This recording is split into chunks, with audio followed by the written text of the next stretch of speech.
Hi, I'm Stephen Karidoyanes, conductor of the New England Conservatory Youth Symphony and the Plymouth Philharmonic Orchestra, a professional orchestra on the South Shore. It's my pleasure to be with you, a friend of the Westwood Senior Center. I'd also like to take a moment to thank Laurel Barnett for inviting me to participate in this series of musical messages to you. Well, the year 2020 is going to go down in the history books as a real extraordinary year for all sorts of reasons. So let me choose one. Since I am a conductor of orchestras, allow me to take this time to acknowledge that the year 2020 is the 250th anniversary year of the birth of the great Ludwig van Beethoven. That's how I want to remember the year 2020. So let's have a little bit of a chat about the music of Beethoven, specifically his 9 symphonies.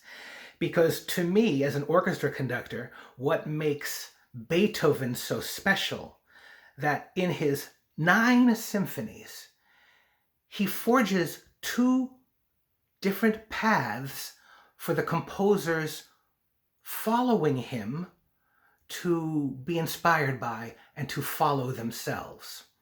So before we actually talk about these 2 paths forged by these 9 symphonies, let's talk about the origins of the symphony as we know it. Backing up to the Viennese classical period, we have the 2 great composers that we know, Franz Joseph Haydn and Wolfgang Amadeus Mozart.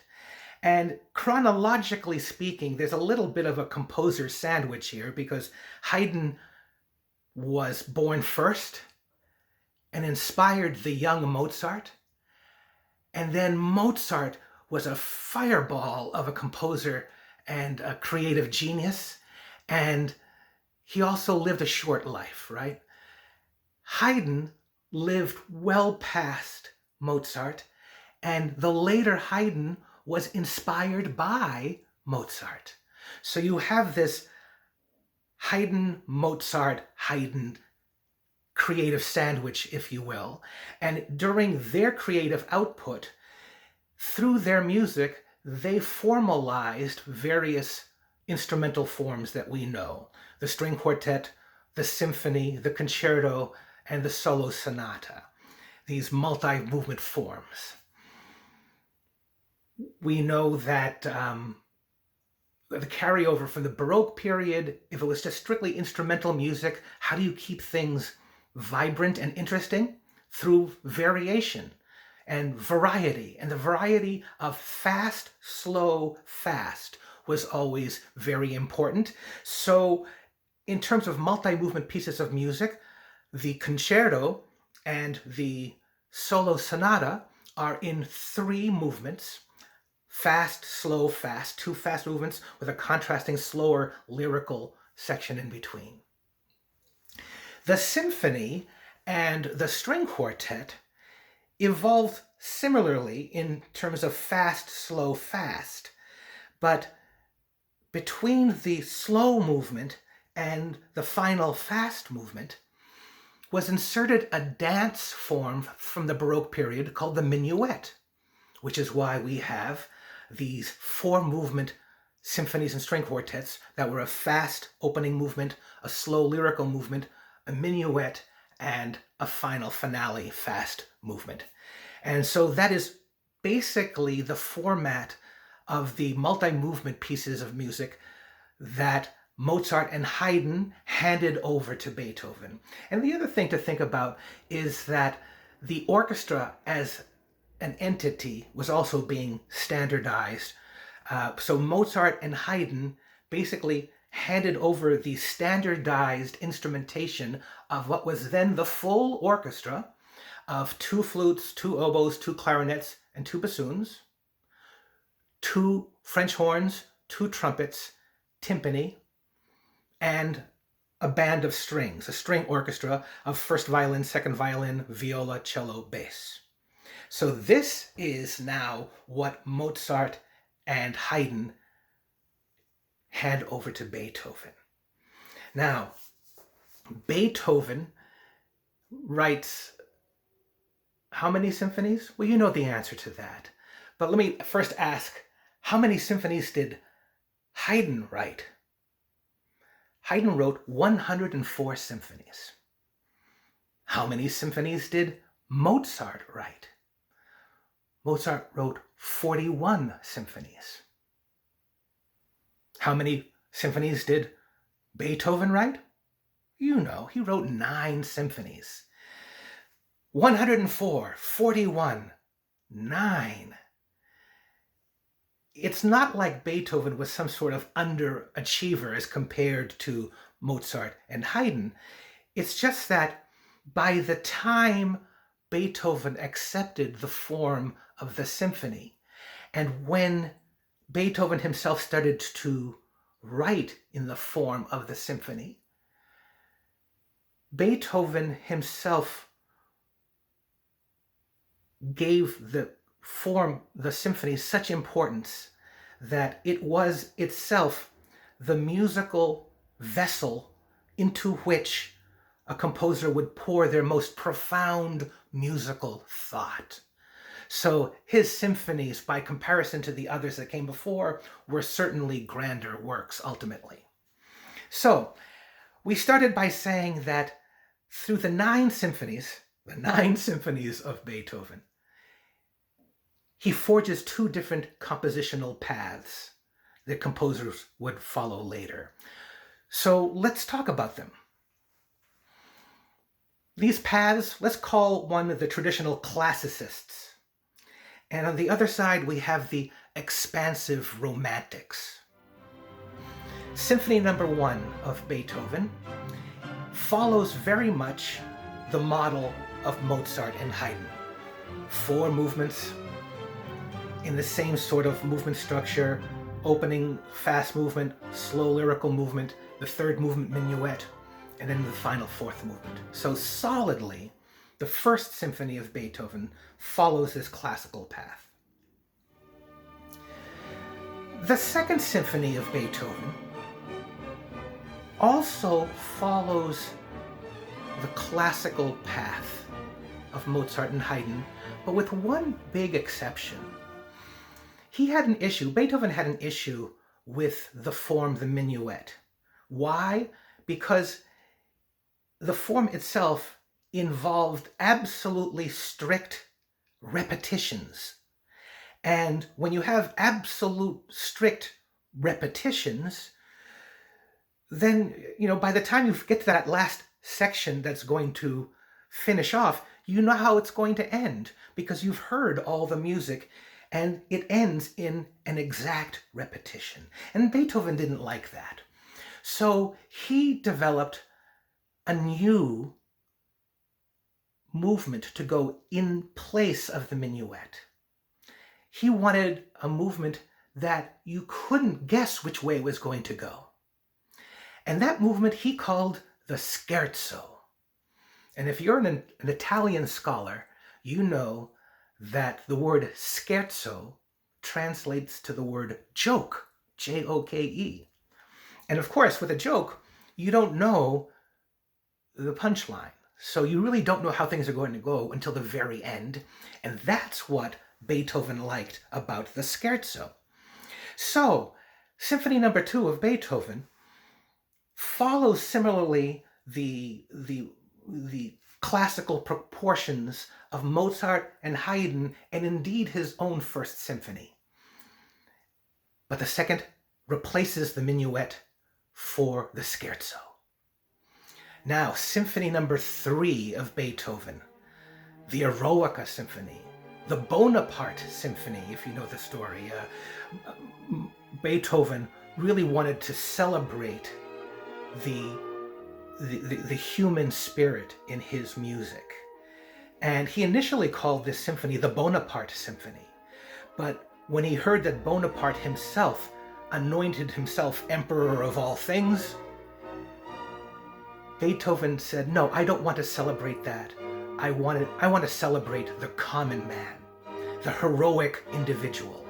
So he tears out the title page of Bonaparte and he writes in Eroica, heroic, celebrating the heroic spirit of the common person. The Eroica Symphony was huge by comparison to any other symphony that came before. Even the first movement was so much longer than most other pieces of music up until that time. He also expands the standard orchestration. We talked about woodwinds in pairs, 2 horns, 2 trumpets, and timpani. He adds an extra horn in there just to expand, to give more possibilities for pitches, because at that time the horns without valves were only able to play certain notes, and he wanted to expand that texture. So definitely the Eroica Symphony, Symphony number 3, follows this expansive romantic path. Symphony number 4 goes back to the classical path of his symphonies number 1 and 2. Again, still now utilizing the scherzo in the 3rd movement. Symphony number 5, Fate Knocking at the Door, da da da da, right?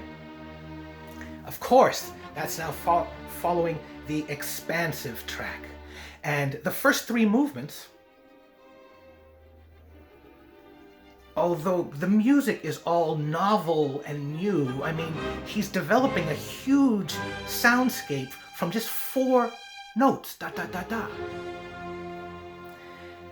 The very last movement, he adds instruments. So to the standard instrumentation of the orchestra of the time, he adds, in this last movement, a piccolo to add an extra octave up top, a contrabassoon to add an extra octave to the bottom, and 3 trombones to fatten up the middle. And at that time, the trombones were not an instrument of the symphony, but the trombone was the instrument of the church. And you'd hear it in choral music and church music. So in essence, when the trombones come in, that is the choir of humanity joining this triumphant C major finale. That is the culmination of the Beethoven 5th Symphony. So we have 1, 2, 3, 4, 5 in terms of directions. Number 6, the 6th Symphony, the Pastoral Symphony.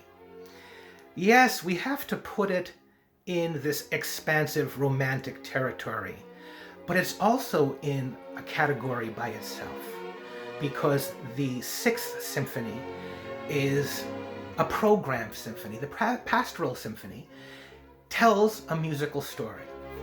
And so program music, the textbook definition is non-vocal music that takes as its inspiration something non-musical. Probably your most familiar program music might be Paul Dukas' Sorcerer's Apprentice, where just strictly through music you see Mickey Mouse as the wizard and all that sort of thing. You know, of course, Fantasia paints pictures for you, but before there was Fantasia, you just had the sound of the Sorcerer's Apprentice telling you this whole story. Another very famous program music example would be Mussorgsky's Pictures at an Exhibition, especially that final great gate of Kiev that comes in as a majestic finale. So that's program music, and the 6th Symphony of Beethoven is his program symphony, the only one that he wrote. So yes, we'll put that in the expansive romantic, but that also belongs in a category unto itself. Symphony number 7, my favorite of the Beethoven symphonies. By the way, Symphony 7 was the favorite of Beethoven's favorite Beethoven symphonies. It was his favorite amongst all of his symphonic children. That 7th Symphony belongs in that expansive romantic lane. The 8th Symphony belongs back in that classical direction. As a matter of fact, for the 8th Symphony, he even goes back to the minuet in the 3rd movement as something special. And his Ninth Symphony, his choral Odes to Joy Symphony, expansive as all get out. He has everything in the orchestra, including the kitchen sink. He adds a very large contingent of percussion to the trombones, to the full orchestra, to the chorus and the soloists. His tremendous statement musically, it's just, to me, inconceivable that someone could write such music at a point in his own life that he was totally deaf. He didn't hear a note of it. He's a special guy, this Beethoven. And through these 9 symphonies, he has 2 paths: the classical path and the expansive romantic path. Who were the composers that followed his classical path? Brahms, Schubert, Schumann, Mendelssohn. Who were the composers that followed that expansive romantic path? Bruckner, Wagner, Mahler, all those ers, how serious can you get? And so, with just 9 symphonies, he shows us 2 different directions, and he shows the composers to follow 2 different ways to go, and yet still be expressive in their own right.